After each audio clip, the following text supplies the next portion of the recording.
Mabuhay! Ako si Emir at tayo'y muling magbalik tanaw sa nakaraan.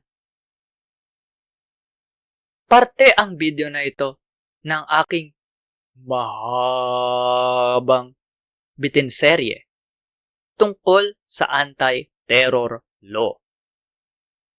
Para panoorin ang buong video, pindutin ang link na nasa end screen o nasa description.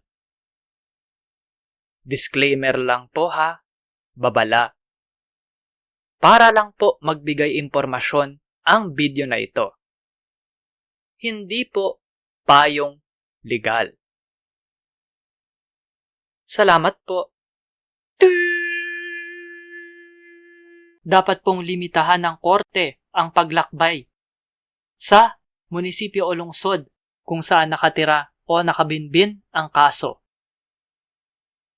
Kung wala pong permiso ng korte ang paglakbay sa labas ng munisipyo o lungsod, sabi po sa batas, dapat itong ituring na paglabag ng mga kondisyon ng piyansa. Forfeited na po, hindi na po yan mababawi. O, pwede rin pong house arrest, pero po, bawal po ang komunikasyon sa mga taong nasa labas ng tirahan. I-like at i-share ang video na ito sa social media.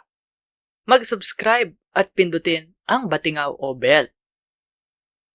Panoorin ang iba pang Emir's Bitin, baliktanaw/inhindsight. Suportahan ang palabas sa Patreon, sa PayPal, o magbigay ng crypto. Salamat sa kapatid kong si G-G Arts para sa aking avatar. Tignan at suportahan ang kanyang mga gawa sa mga link sa description.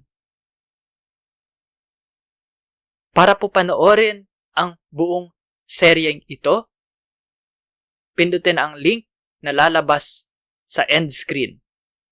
Dapat ngayon na. Maraming salamat po. Hanggang sa muli. At ingat.